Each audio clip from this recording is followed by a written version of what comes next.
Welcome to the Humble Hoof podcast. My name is Alicia Harlov. This is a podcast for both horse owners and hoof care professionals, offering discussions into various philosophies on the health of the hoof and soundness of your horse. Please check us out on Facebook or at thehumblehoof.com.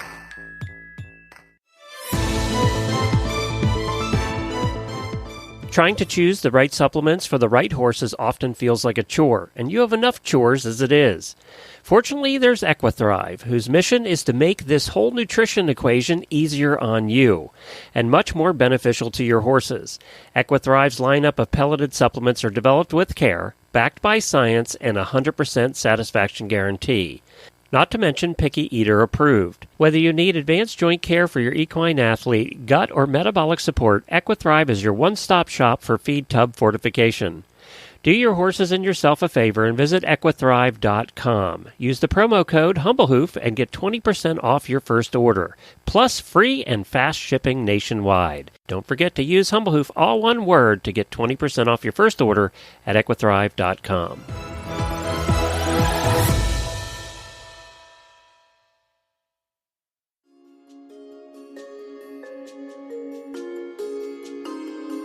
A special thank you to our wonderful sponsor, Cavallo.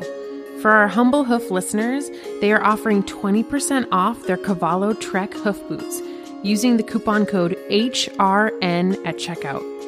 The Trek is the world's most popular and versatile hoof boot and Cavallo's toughest trail boot, while also doubling as an option for therapy or rehab. The front closure system makes it easily adaptable to various hoof shapes, and TPU upper design allows for maximum strength while minimizing weight for the comfort and ease of movement for your horse. These are recommended by vets and trainers and also loved as transport boots by barrel racers, show jumpers, dressage riders, and everyone in between. Again, for 20% off a pair of Treks, use the code HRN at checkout at cavallo-inc.com. A few weeks ago, Dr. Ethan Romas-Hill came on the podcast to talk about gut health and how it affects hoof health. And I've been thinking a lot about that conversation in that episode since we published it. Dr. Romas-Hill introduced me to Dr. Erin Roddy, who I reached out to talk to about forage and its effect on the gut and the feet. In this episode, we talk a lot about various types of forage, and one thing I want to bring up is that we do broach the topic of alfalfa, and I do think this is almost like a taboo subject when it comes to the hoof rehab world. I tend to shy away from alfalfa. I talk about that within the episode, and Ethan and Erin talk about why they like alfalfa, and we have a pretty honest discussion about how we utilize that or would utilize that in our feeding program. All right. Well, thank you so much for being willing to be on this. And I know that the podcast episode we did with Ethan had such great feedback, and there were people asking, lots of people messaging me asking to have more information on just like gut health, overall horse health, things that impact that and how it affects the feet. So I'm so excited that you guys are able to be on the episode today. And and Erin, I thought I would start with, if you were just able to tell us a little bit about your background, what you're doing now, you know, where you are in the States and kind of your veterinary journey. Yeah, absolutely. So I'm Dr. Erin Roddy. I am an equine veterinarian. I graduated from the University of California at Davis in 2010. Directly after that, I moved to Sydney, Australia, where I lived for 10 years, even though I am a proud native Californian. And while I was living in Australia, I ran my own veterinary rehab center, predominantly sport horses. But I mean, we did any kind of horse that needed rehab, post-op colics, difficult breeds, lots of soft tissue, lots of all different kinds of surgical rehabs. And then about 2 years ago, I moved back to the States. I'm currently living in Ocala, Florida, and I am working full-time for Poseidon Animal Health, which is a gut health supplement company. Personally, I'm a show jumper, and I have 6 horses of my own here at home who, interestingly, are all currently running barefoot, which has been a transition for me, but I've loved the journey and really happy with how the horses are going with that. That's awesome. So, I love that. There's more and more show jumpers like around the world. I feel like, I don't know if it started with the Olympics or a little bit before that, but it's definitely, I know of a handful of show jumpers in the professional realm that are going barefoot now, which is really cool. Yeah, absolutely. And it is amazing. I feel, the hoof is really such a reflection of the horse's health and even their personality. And the more time you spend getting to know your horse's feet, I think the more time you spend getting to know your horse and figuring out what works for each horse individually. And I'm very lucky that my show jumping coach is also my barefoot trimmer. So we work really closely with each horse. And obviously he sees these horses multiple times a week, and finding out, the right trimming schedule and the right trimming strategy. And obviously diet plays a huge part of that. But some horses transitioned really quickly, some were a bit slower, but it's been a fascinating journey. And I hope I never have to go back, because I think the horses are absolutely healthier and their feet are healthier and they're going better. So that's amazing. It's been a lot of fun for me. And I think the best part about horses is you never stop learning. I always say the best thing I learned in vet school was actually how to learn, because you'll never know it all. And just being a good learner is what makes life interesting. Yeah, that's really cool. And so did you two meet in Australia?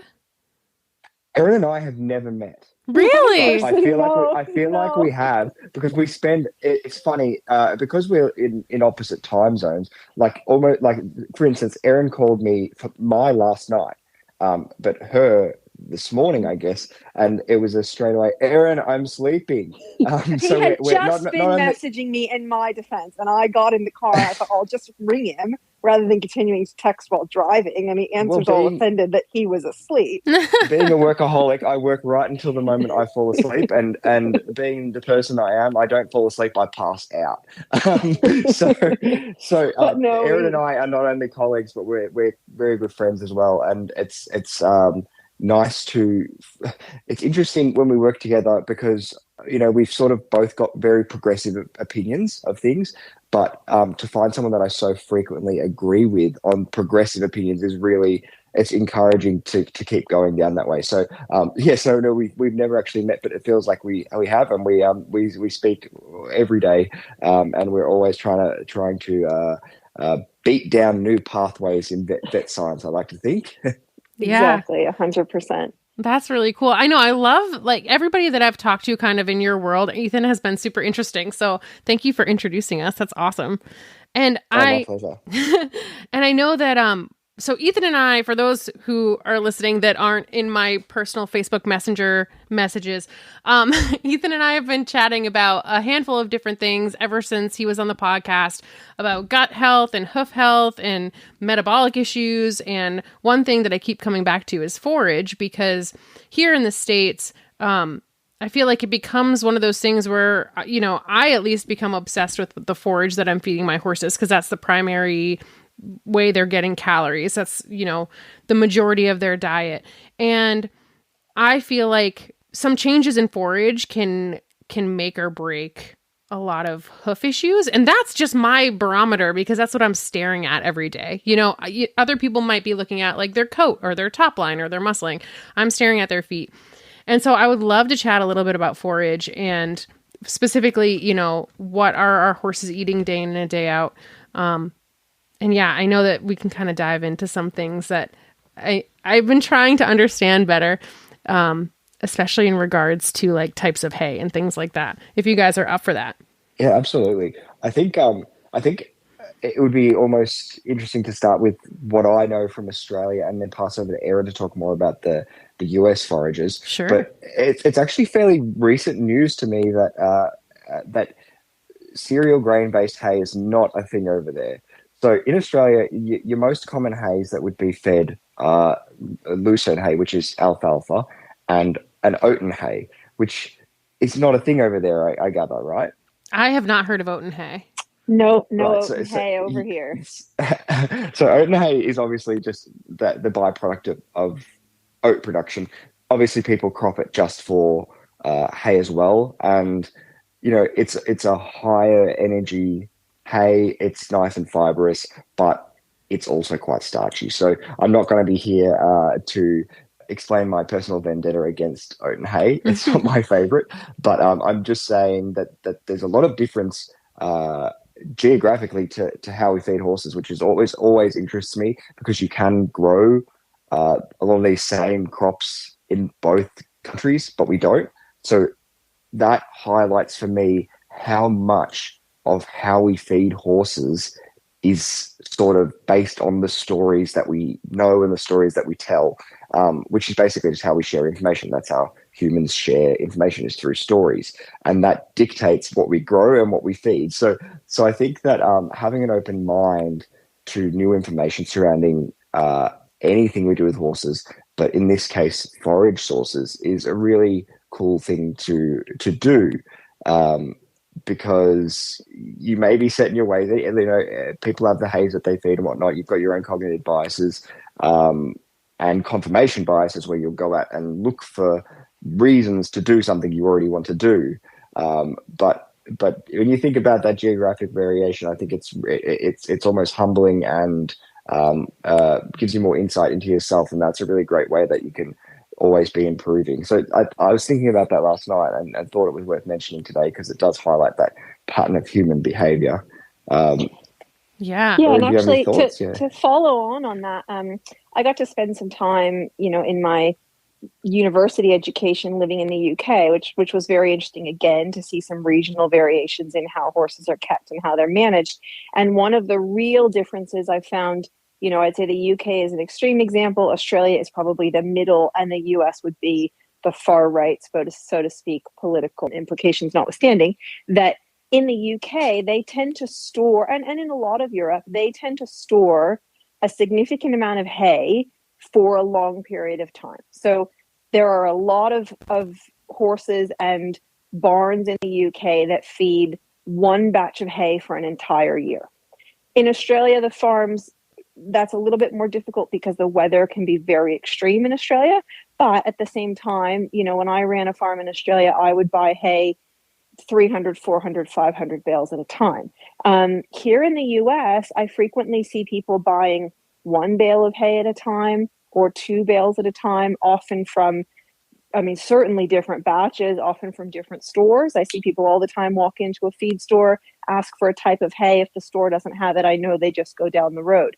I'm sure that at some point in your podcast, you've spoken about hay testing, which I think is fantastic, and I certainly encourage people to do.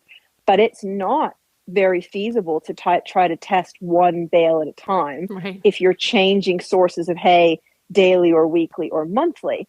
And I think a lot of the health issues that we're starting to see in horses, especially in this country, comes from that rapid changeover of hay. So it's one of those things that I think seems really basic, but we need to go back and remember, which is that obviously, I hope obviously to these listeners, I'm sure this is an elevated listener group. Forage, long stem fiber, needs to be the mainstay of every horse's diet. But consistency in that forage is really important. So if you're changing hays frequently, you're really giving your horse's microbiome a workout in trying to keep up with processing that hay as efficiently as possible. So I would encourage people to really think about ways they can be creative about overlapping hay. For me, the gold standard is I would want 10 to 14 days of changeover every time I changed my hay.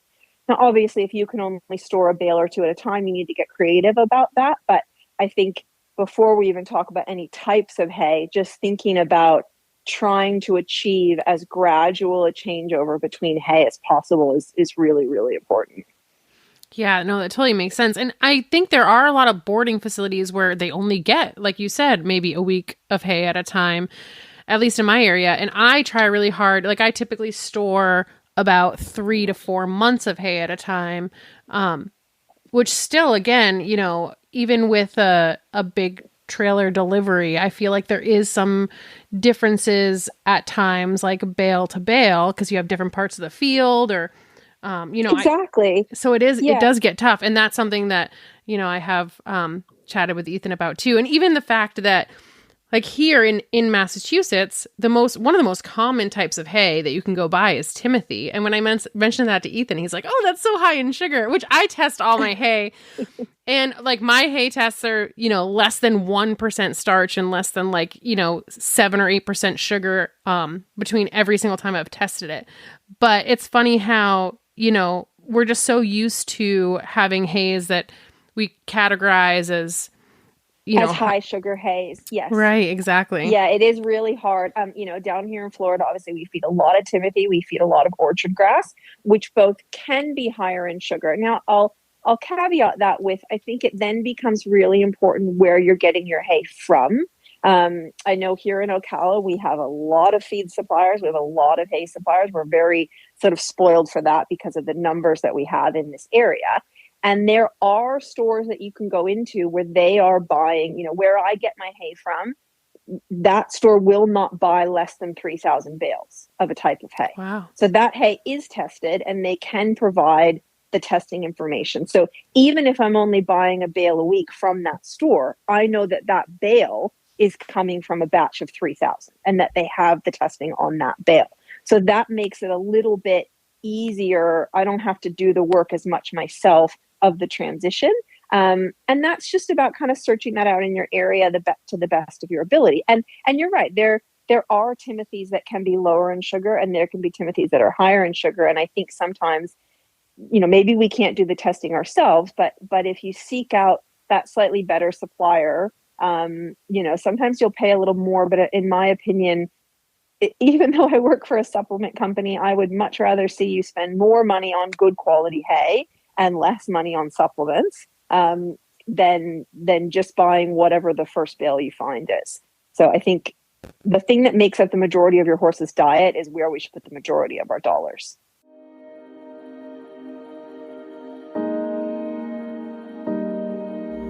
Having a hoof rehab facility, one main focus of ours is forage. I want the horses here to have safe, tested forage available 24/7 without the risk of becoming obese. I've spent years looking for the ideal slow feeder for us, and we have found it with Hay Boss feeders. When I tell you that my Hay Boss XL feeder has cut my feeding time by 90%, I mean it, and it might even be an understatement. The covered feeders with integrated slow feed nets allow for all my horses here to have access to hay all the time, which is healthy for their guts and minds. They're also not able to completely binge all at once, because the nets keep them in check. They're available all over North America right now, but side note, if you're in New England, I got mine from Mountain Lane Farm, who delivered it right to me and showed us how to set it up and use it. We can't imagine our lives without it here.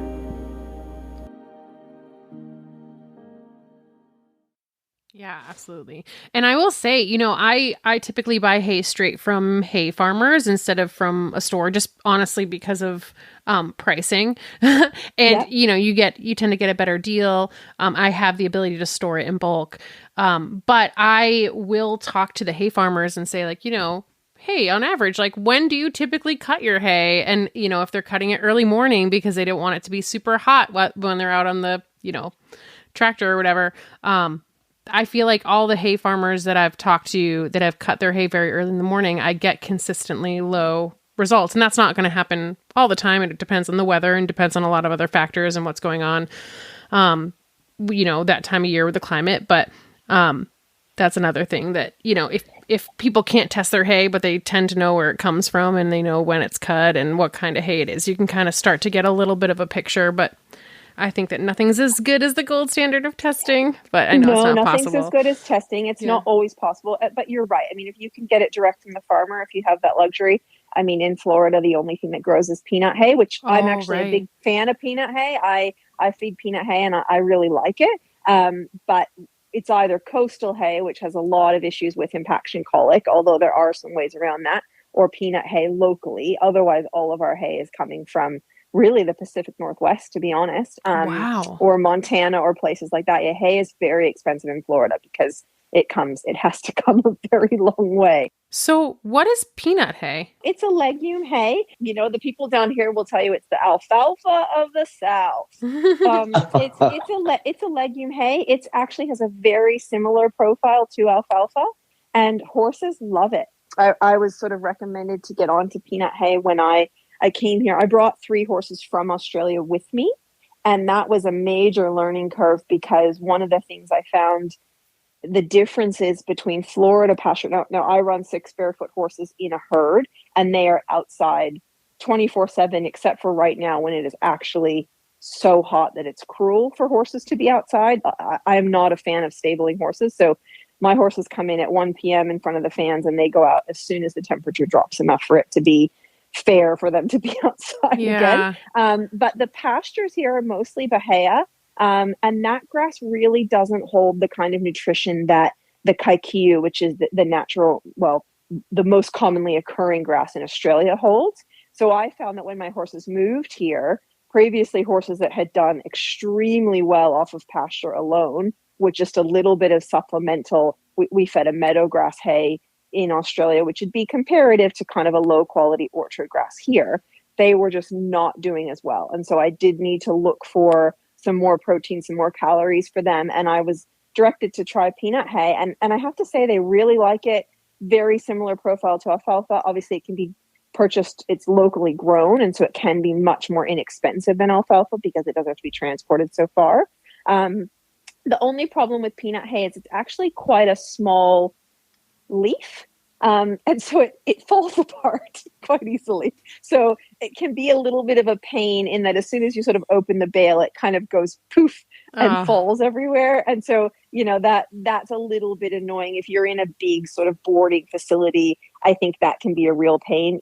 For me, I just put a bale in the wheelbarrow and then open it in the wheelbarrow, and I don't mind, that the hay can kind of get everywhere. But I can see where if you were trying to carry bales down a long barn aisle, you'd start with a flake of hay, and by the end of the aisle, you'd probably have nothing in your hand. Yeah. But it's a very good hay, and horses really, really like it. So it's certainly something to consider if you're down this way and you're pressed for budget. It is a great legume hay that can replace alfalfa in a lot of situations. Yeah, and that's something that I would love to talk about because, Ethan knows this and it's going to sound like a broken record, but I have like this little bit of a fear of alfalfa, mostly because I work with so many metabolic horses, and I've had horses where they take a few bites of alfalfa, and I swear, like same day, if they get switched to an alfalfa hay, they will become like laminitic pulses, rocking back, super sore. And I know that there's all this kind of speculation as to why that is, because alfalfa tends to be low sugar and starch, like lower than a lot of grass hays. And I know that there was speculation in the past about, is it because of higher protein? Is it because it's a legume and it's processed differently? Is it because, they're allowed to sell alfalfa in at least, in the States with higher levels of pesticides? So why does it cause that? And I've talked to Ethan about it a bit, but I don't know if you've ever seen that, or either of you. I know, Ethan, you said you haven't really seen that issue, so I'd love to chat a little bit about that. Yeah, this is something that since we started talking about it, Alicia, I sort of say to a lot of people that I see, I go, I've been talking to a lot of people in the States at the moment. They don't like feeding lucerne. It's not that common as it is here, and people sort of look at me like, what? Like it is extremely common over here, and I think well accepted amongst the average horse person and performance horse owners as being really safe. And I'm conscious of the fact that these are grown in completely different countries under completely different regulations. So I'm not naive to think that the lucerne here is exactly the same as the alfalfa there. So like the same thing when I say lucerne and alfalfa. Sorry. But I think I spoke to Alicia last week about a case that I've just been working on of a horse that was, I don't use the word foundered that often. I say laminitis, but this horse was truly foundered on the ground, couldn't really get up, and she was miserable. And within 8 weeks, the horse has been on grass and is running around the paddock, bucking and hooning. We did put a package of glue-ons and casts on her feet. But the mainstay of her treatment, I would say, was soaked lucerne hay and pretty much soaked alfalfa hay and as much as she could eat. And she was running on grass a lot of that time because she was so full of lucerne. She didn't want to eat the high sugar grass, and we were soaking the sugar out of the lucerne. So I would say that in my experience, that you can use lucerne in and of itself as a treatment for these acutely laminitic horses, because really, as far as I understand, lucerne, particularly when it's soaked, it doesn't have an inflammatory profile, at least in terms of gut health. And with the gut, as we said last time, being the biggest reservoir of inflammation, I guess, in the whole horse's body, you've got that sort of on-flow effect that if we can keep the inflammation low in the gut, everywhere else is going to thrive as well. That's the theory that I work off. But again, we go back to my stool model of the three-legged stool that I spoke about last time. It's what we can see happening, and so I've got my experience that it is, in my experience, a safe thing to feed to pretty much any horse unless they have an allergy, which is not common at all. Then I've got other people's experiences that I have to take into account, which more in Australia side of things that everyone's saying, you know, this is safe. I've had great results, and these are people that I respect as not only vets but nutritionists and really respected horse owners. But that also encompasses your experience that you've spoken to me about that I have to keep factoring in, and other people I've spoken to in the States. So that sort of paints more of a clinical picture.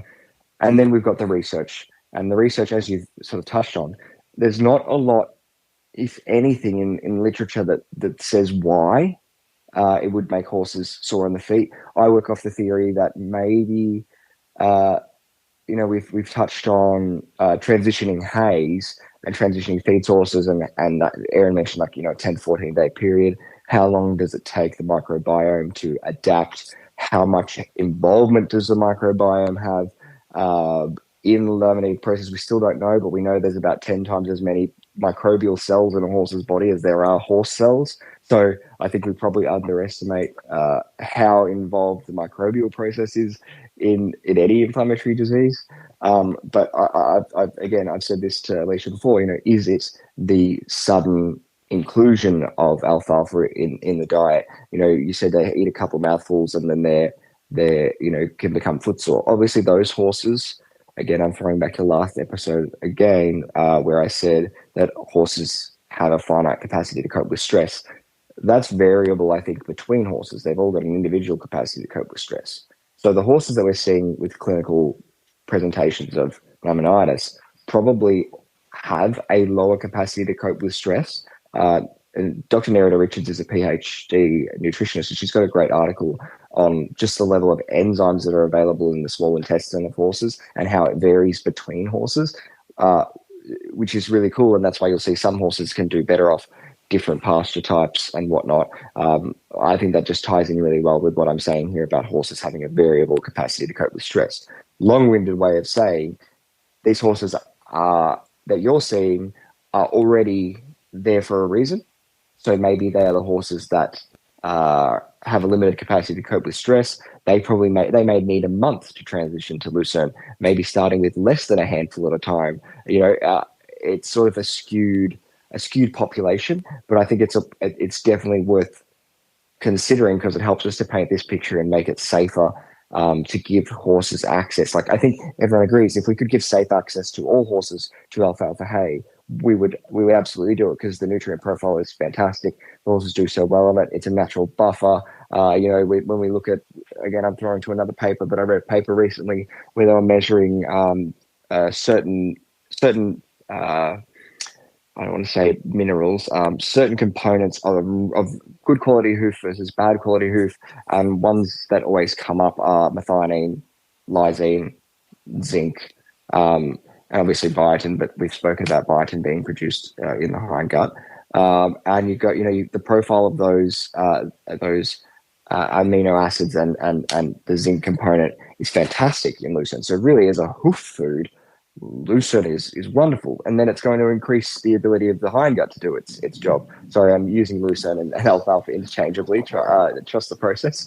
I think, I have to say, Thanks, I have not experienced these horses that become footsore on alfalfa, and I am a big fan of alfalfa. One of the biggest changes I often make in diets, I actually do a lot of diet consulting and nutrition consulting as well, is I will remove a lot of grain from a diet and replace it. In an ideal world, I would like every horse to be on 25% of their diet should be alfalfa. That's my starting point.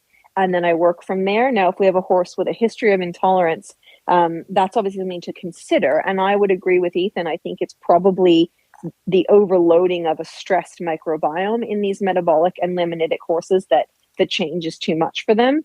Actually, the standard diet for refeeding a laminitic horse in the UK is to use 12-month-old Lucerne hay.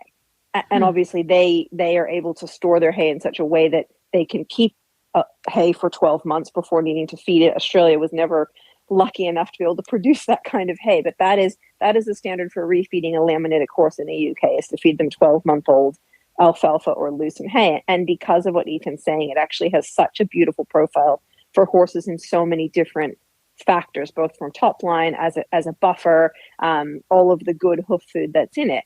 I guess what I would suggest is I think sometimes if you have a horse that is struggling to cope with alfalfa would be to look at the source. I know in this country there can be a lot of use of pesticides, a lot of use of different kind of preservative sprays. And so that's where I would go to looking at where that hay is coming from. And sometimes it's a better choice to actually try a pellet. I'm not a huge fan of hay pellets in general. For me, the reason to feed hay is for the long stem forage. And pellets are not forage. They're fiber, but they're not forage. So when we're talking about a forage-based diet, pellets actually don't come under that banner.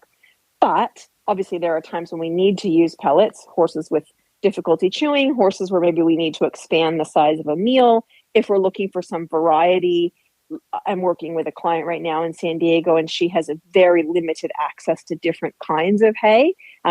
California can be really difficult that way. So for her, we're trying to bring in different varieties of fiber into that horse's diet, and we're unable to do it with long stem forage. So we're looking at chopped forage or pellets in that situation. And that's where some of these larger companies that produce chopped forage, Triple Crown is one that comes to mind, or pellets. Stanley is another company that has a good reputation for producing a quality pellet. I would look to trying something down that avenue because the source of the hay is going to be better than what might be grown in your local field or might be trucked from whoever. And we don't know what it's come in contact with. So that would probably be my strategy for those kinds of horses. I actually love the product Fiber Beet because it has alfalfa hay and beet pulp, which are two of my favorite ingredients in any diet for a horse. And so to put those two things together in a way that we can soak it and then feed it to a horse in small amounts, I think that's a way to really kind of test out with these guys that are not allergic, but maybe are struggle to cope and to make that transition a little bit more easily. Yeah. And I think, I got the idea sort of in my head from when I was rehabbing my gelding with hoof issues. And I have been a member of the ECIR online group for, over 10 years. And they have a little caveat that says, some horses may be sensitive to alfalfa. Metabolic horses may be sensitive to alfalfa. So when a horse is in acute laminitis, like actually actively laminitic, to remove that until the horse is sound, to then reintroduce it to see, do they truly have a sensitivity, or is it just like they just need to strip down their diet and get everything down as safe as possible, to rule out all the other issues. And I've done that for the last 10 years with rehab cases and had really good success. So it's like one of those things where it's like, oh, it's really pushing into my, this like little belief system I have in my brain that I know might not be 100% true. It's certainly not true for every horse, because I've seen horses do really well on it. But it's something where it's like, oh, I don't want to like be the cause of pain. Obviously, none of us want to be the cause of pain at any horse. But yeah. Oh, absolutely. And I think that's where, it's probably the hardest thing about veterinary medicine and the horse industry in general, but particularly veterinary medicine, is that every single horse and every single client is different. Right. And so there is absolutely and that's where I think Ethan and I both get a little frustrated with, some of our older colleagues that really want to tell you that there is a way to treat everything, and this is the way that you do it. And, for me, that never say never, always avoid always, and it's the exception that proves the rule. I will happily go along transitioning every horse to 25% alfalfa, beep, beep, bop, bop, happily going along that road. And then I will come up against a horse that is allergic to alfalfa. Actually genuinely allergic to alfalfa, not allergic to alfalfa because their friend in the boarding barn's horse is allergic to alfalfa, or because they heard a podcast about alfalfa allergy, but because their horse has genuinely been tested to be allergic to alfalfa.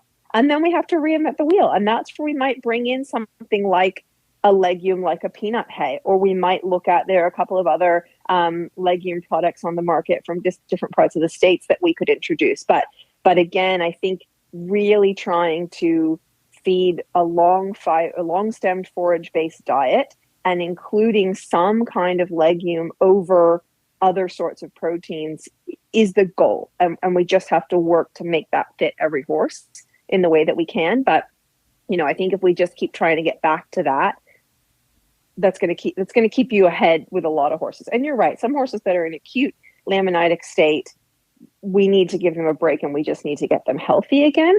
But then again, I've had a lot of acute laminitic horses where I've actually stripped everything out and, like Ethan's saying, fed them soaked alfalfa and they do phenomenally. So it is kind of one of those things where you need to look at the history of the horse and you need to listen to the owner, and then you may need to do some trial and error for sure.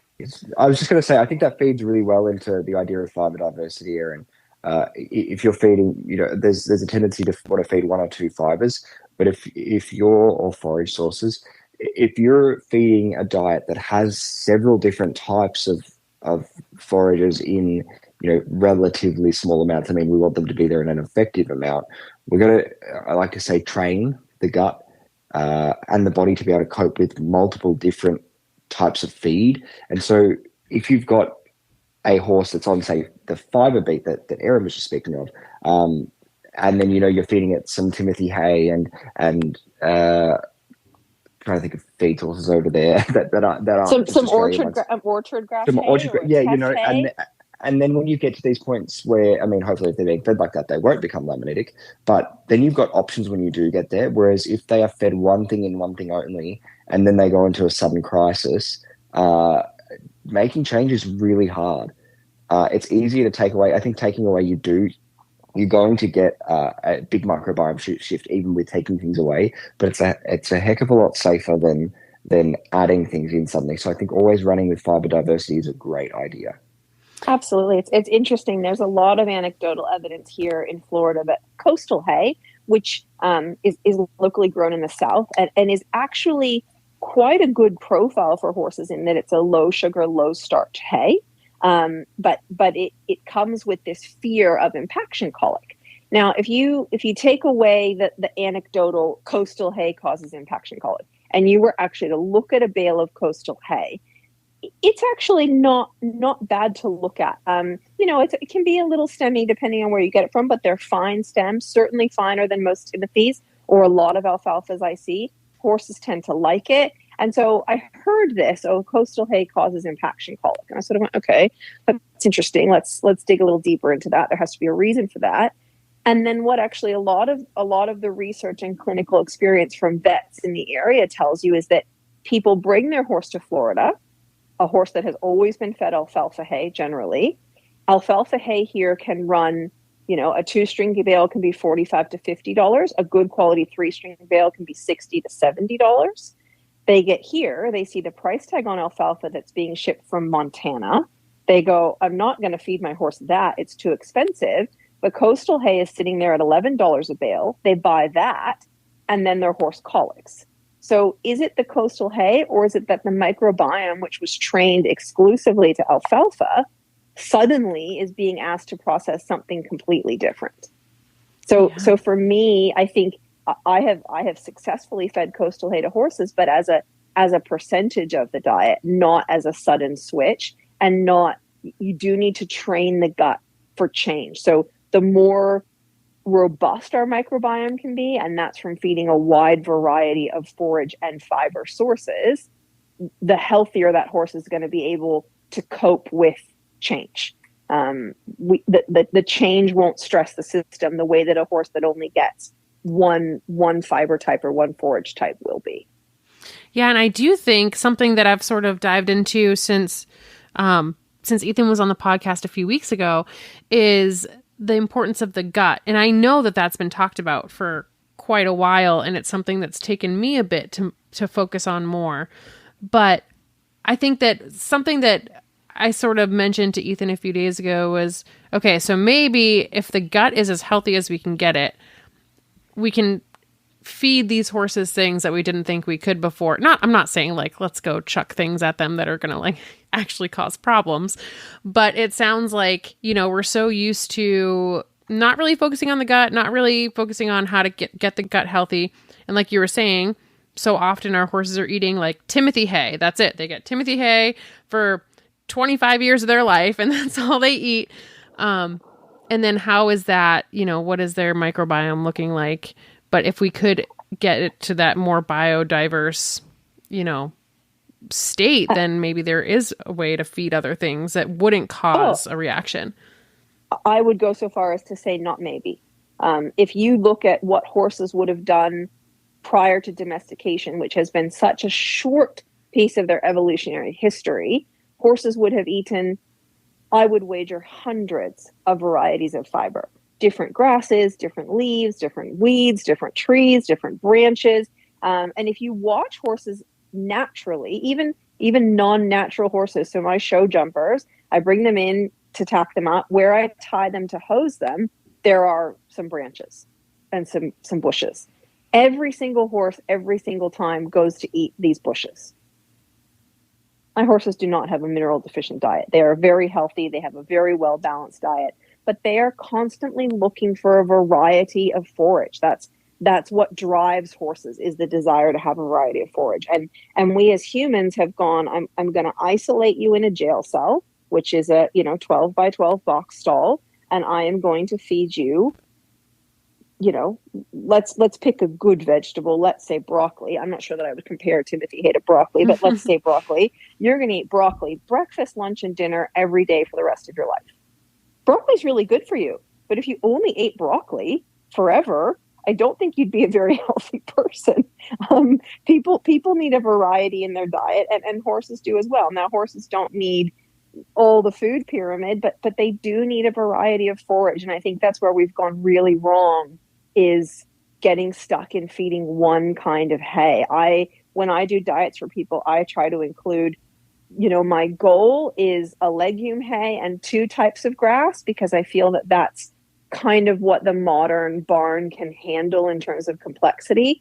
But then I'm always looking to introduce a variety of other fiber sources in the feed bowl, whether that's a beet pulp or a different kind of hay pellet, or working for a complete feed that includes a couple different kinds of fiber. For me, the more different kinds of fiber that we can include, I'd love to have 5 different kinds of hay, but I get that for people that can be hard to acquire and hard to manage. But for me, the goal is as much variety as possible of fiber. And that really comes into play, especially in our competition horses. For most people, it is really inconvenient and not practical to travel with hay.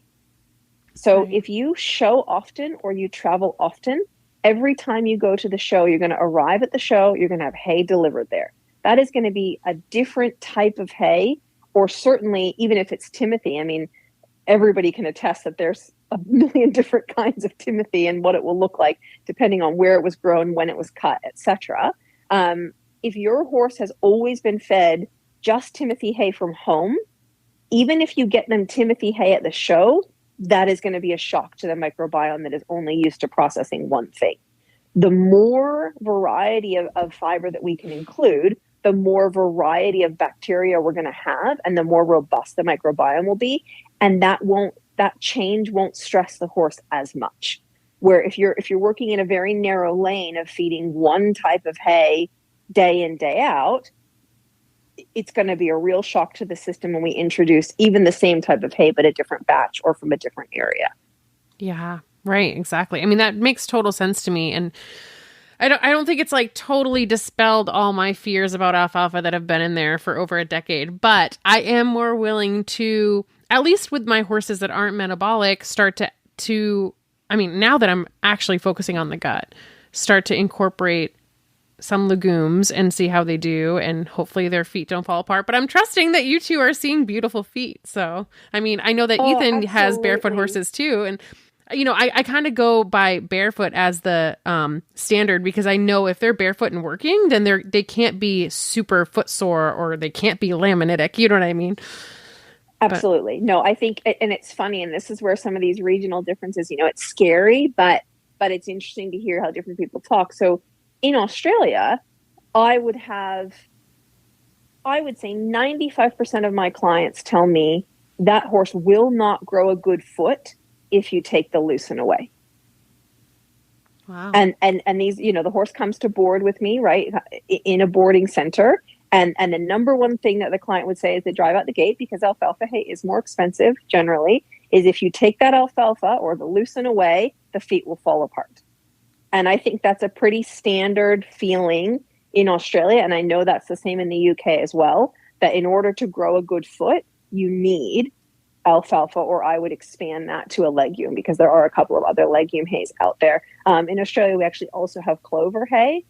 I don't know if clover hay is available much in the US. I think there's some of it out in sort of Arizona, that area. But I think horses are actually designed to eat legumes, and they do a really good job of processing them outside of this metabolic group, which obviously we need to work through that a little bit more. But in your healthy horses, I would put a lot of my reputation on the fact that you will be shocked how much healthier they can be, including some legume in their diet. And you can start small. You can start with an alfalfa pellet. You can start with a fiber beet type product. I'm not saying you need to go chuck a bale of alfalfa out in the pasture, right. Although that's what I do. But you don't have to go hog wild like that. You can take. I did send Alicia a photo of feeding my horses the other day, and it was like one bag of hay for one horse's evening meal. I think it had 8 or 9 biscuits of lucerne hay in it, just to scare her. Yeah.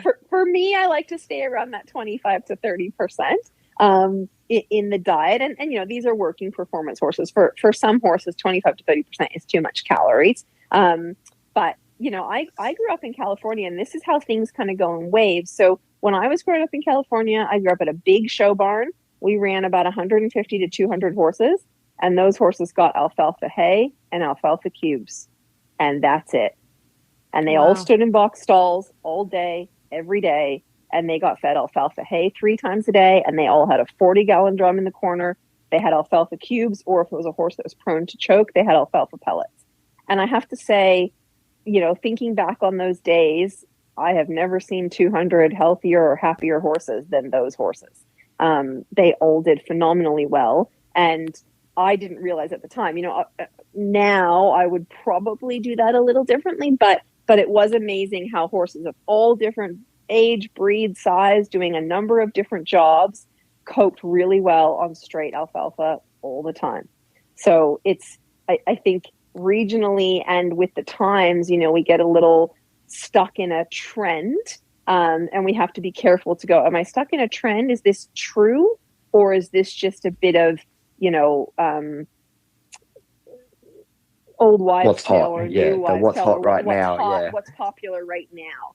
And the go flavor back of the to month, really literally. The flavor of the month, exactly. And go back to really thinking about what is natural for the horse, and trying to get there as much as we can. It's amazing how, back in sort of the 80s and the 90s, horses didn't really get grain. There was sort of like all in one, and there was senior feed, and that really was only for seniors that didn't have good teeth. And now I think the majority of horses are getting some kind of grain or complete feed. And that's a trend. That's a trend that has been started by the feed industry and has driven us all to think that our horse needs pounds and pounds and pounds of this complete feed. And I think certainly for most of the horses that I work with, I'm able to pull out that complete feed, replace it with a legume and a ration balancer, reduce the feed bill, and produce a healthier, happier horse. So it's really something to just kind of put all your biases down, look at it horse by horse, and see, is it possible for me to simplify what I'm doing? Is it possible to go a little bit more back to what's natural for my horse, increase the variety of fiber and forage in their diet, and thus increase the variety and robustness of their microbiome? I love that idea. I was just thinking as you were saying that, that I think a change of attitude towards not what could this do to my horse to what could this do for my horse is a nice way to think about it. Like you can look at it as, is this going to make my horse footsore? Or, Alicia and I have been talking a bit about free fecal water syndrome in horses. And I think I'm trying to understand why there is such a massive regional difference with free fecal water syndrome, because it seems to occur. It seems to be quite a big problem for a lot of people I've spoken to in the States. Oh, it's a And huge throwing back problem. to- Yeah. Huge. Yeah, and I'd love if any Aussies or New Zealanders or anyone not in the States to reach out and let us know. But I don't consider it to be. It's not something in my day to day. It's a term that a lot of Australians may not even know of, and if they do know of it, I spoke to a great dressage rider yesterday, and we were talking about free fecal water syndrome versus diarrhea, and a lot of the time it's actually just diarrhea. Which Erin and I spoke about this last week. That's something. Diarrhea is not a term that I use interchangeably with free fecal water syndrome. For me, diarrhea is all the manure is a cow pat, whereas free fecal water syndrome is pretty well formed poo, but with lots of water, free fecal water around it. So I think of it quite differently. But you might see that in a really stressed horse over here, but it's not something that comes up common. And I looking at the commercial feeds available and the reliability of hay supply, I think that's got to be absolutely key. I think it's worth noting that those horses they're healthy horses a lot of the time with free fecal water syndrome. They're not sick, but something is awry. If you measure their fecal pH, it's generally quite normal, so they're not in acidosis. So it's a bit of a tricky one. I don't think it's a disease in and of itself. It's just a clinical sign or a clinical manifestation of a management thing. That's my best theory, because if you go through the papers to find out what causes it, there's not really a clear answer. So I bring that up more so with the sense of what we're doing now. Don't necessarily worry about what it could do to your horse. Again, I'm going to say the same thing, but what could it do for your horse? What are the potential things? What are we accepting as our normal? And could it help us move towards a new normal that's more compatible with life for our horses?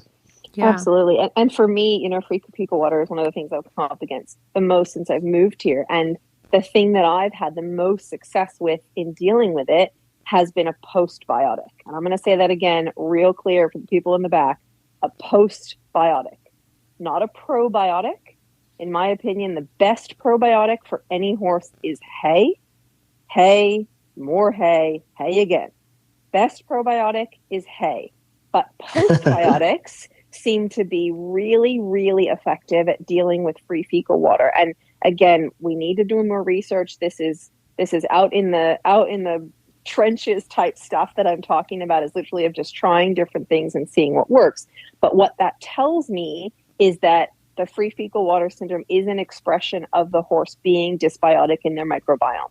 Because when we add a postbiotic and we improve the environment of the microbiome, then we see an improvement in the free fecal water syndrome. So that's throwing something at the problem to try to figure out what's causing the problem. But sometimes that's the way we have to do it. And yeah, it's probably a whole nother podcast, but it's definitely something that we're seeing a lot more here in the US. And it's annoying. I've got 3 gray horses, and when I get up early in the morning and I want to take them to a show, being met with a poopy bottom, especially in January, is not fun. Yeah. So it's definitely something to look at. But, again, I'm going to go back to as many varieties of forage and fiber as you can include in your horse's diet. That's where I'd love to see people spend their effort and spend their money, and to be cautious about, let's start with hay. Let's start with varieties of hay and varieties of fiber. And then after that, and we've made sure that we've met our vitamin and mineral quotient, usually with a ration balancer or some other kind of vitamin and mineral supplement, then let's look at complete feeds, not the other way around. I see a lot of people that start with the complete feed and then the hay is a bit of an afterthought. And I think that's very detrimental to the health of our horses. And like we started with, you're going to see that in the feet. Right. Yeah. And this is a topic where I've become more and more interested in it, especially as I'm trialing some of the gut health stuff that Ethan's been talking to me about here at our farm. So I would love to have, more conversations about this. I think that listeners would love to have more conversations about this. I'm so sorry. I have another commitment that I have to run off to. Absolutely. No, it sounds like we've already figured out what we want to chat about next. So that's yeah, perfect. I love it. And I thank you so much for being willing to talk to me. And I know, Ethan, I don't even know what time it is was there, but you're in another country and willing to hop on the call. He got up early for us. Thank you. But yeah, I mean, this is something where even if it's just getting owners, I mean, same for the owners of the horses that I work on. I see 200 horses a month. And if they can start thinking about gut health, I really think that I don't want to say like a silver bullet, but I think that it is something that is probably a lot more important than most of the horses that I work with have, most of the owners I've worked with have, considered. So I would love to keep this conversation open and chat with you guys again sometime. Absolutely. Yeah, that'd be so great. I think you've hit the nail on the head. And I would, Erin said before she's willing to, I think you said stake your reputation or stake your career on it. And I would be willing to stake my career on the most important thing in the management of any horse is their gut health. And I will absolutely die on that hill. If you want to fix or treat or manage any problem with horses, maybe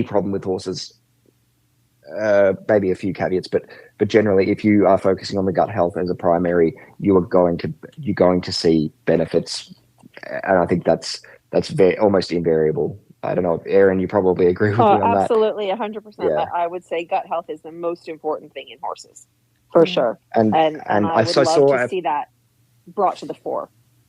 Yeah, and take. I love the term that you used on Facebook a few weeks ago, Alicia. Let's take an offensive approach. Let's not wait for a problem. Let's always get ahead. Well, I guess it is defensive, but let's get ahead of the problem and put up protection and say no. We're going to take a stand and prioritize the gut health before there's a problem. And then you may not ever see the problem. You'll feel like, why have I done this? That's exactly what we're going for. Right. It's easier to prevent than to rehab it, for sure, in terms of hoof issues, at least. Oh, absolutely. Totally. Without a doubt. Saves you 2 years in rehab. Right. Yeah. Exactly. Awesome. Well, thanks so much for having us, Alicia. Yeah, we really enjoyed it. Awesome. Yeah, I enjoyed it. This is great. And this is a conversation that I could continue for hours. So hopefully we'll be able to chat again soon. And thank you again. Definitely. Perfect. Thanks for having us, Alicia. Thanks for coming as well, Erin. Anytime. Yeah. Anytime. Okay. Bye, guys. Awesome. Have a good rest of your day, night, wherever you are. Night, whatever. Yeah. Yeah, I'm going to start it. I got to go to work now. All right. Well, have a good day. Thank you, Alicia. Bye.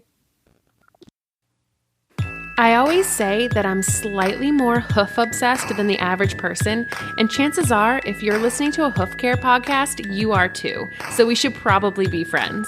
Feel free to find me on Facebook or email me at thehumblehoof@gmail.com.